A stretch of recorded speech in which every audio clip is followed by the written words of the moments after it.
আসসালামু আলাইকুম রহমতুল্লাহ। আমি রাকি ফয়সাল আহমেদ সাবিত। আমি আজকে আপনাদের পড়াশোনার বা পড়ালেখার জাদুর সমস্যাগুলো নিয়ে আলোচনা করব। আমাদের সমাজে অনেক মেধাবী শিক্ষার্থী হঠাৎ করেই পড়াশোনায় পিছিয়ে পড়ে।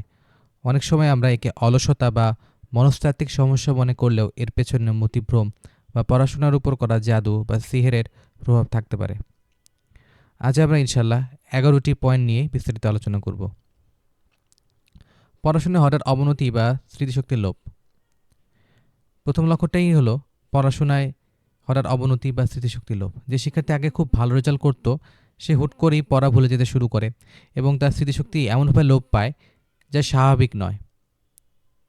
অনেকের ক্ষেত্রে দেখা যায় সারা বছর ঠিক থাকলেও ঠিক পরীক্ষার আগ মুহূর্তে বা পরীক্ষার হলে গেলেই সে প্রচণ্ড অসুস্থ হয়ে পড়ে। এটা জাদুর একটি অন্যতম শক্তিশালী লক্ষণ। এমনকি এমনও দেখা যায় যে পরীক্ষার হলে খুব বেশি প্যানিকড হয়ে পড়ে এবং পরীক্ষার হলে তার হাত পা কাঁপা শুরু করে, ব্লাড প্রেশার হাই হয়ে যায়, কিন্তু পরীক্ষা শেষ হলে সে আবার খুব নর্মাল হয়ে যায়। 3 নাম্বার পয়েন্টটাও গুরুত্বপূর্ণ, ইবাদত এবং স্বাভাবিক কাজকর্মের প্রতি চরম অনীহা। যে কোনো জাদু বা জিনের সমস্যা থাকলে দেখা যায় ইবাদত এবং স্বাভাবিক কাজকর্মের প্রতি চরম অনীহা সৃষ্টি হয়। জাদুতে আক্রান্ত ব্যক্তিরা রাতে সহজে ঘুমাতে পারে না, সারা রাত এপাশ ওপাশ করেও ঠিকমতো ঘুমাতে পারে না, যার কারণে পড়াশোনার মনোযোগ নষ্ট হয়ে যায় এবং দেখা যায় পরীক্ষার আগের রাতে প্রায়ই দেখা যায় ঘুম হয় না। এবং এটা যে শুধু বড় বড় এক্সামের আগে এমন না, যে কোনো এক্সামের আগেই ঘুমাতে না পারা, যদি এটা খুব প্রকট হয় তাহলে সে বিষয়টা অনেক কনসার্নিং। ঘুমের মধ্যে প্রায়ই ভয়ঙ্কর স্বপ্ন দেখা, বিশেষ করে স্বপ্নে তাকে কেউ তাড়া করছে বা ধাওয়া করছে, এমন দেখা জাদুর স্পষ্ট লক্ষণ। এক স্থানে বেশিক্ষণ স্থির হয়ে বসে পড়ালেখা করা সম্ভব হয় না, যে কোনো কাজ ধারাবাহিকভাবে শেষ করার ক্ষমতা হারিয়ে যায় এবং জীবনের প্রতি বা পড়াশোনার প্রতি কোনো সিরিয়াসনেস থাকে না। জাগ্রত অবস্থায় হঠাৎ মনে হয় যেন কেউ তাকে ডাকছে, কিন্তু আশেপাশে তাকালে কাউকে পাওয়া যায় না। এ ধরনের হ্যালুসিনেশন ও মতিভ্রম প্রায়ই হয়।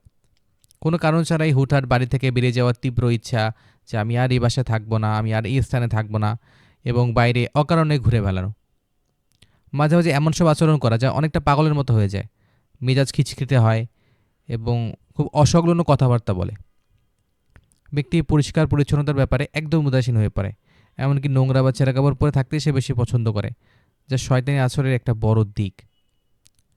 সর্বশেষ লক্ষণটি হলো চোখের অবস্থা পরিবর্তন হয়ে যায়।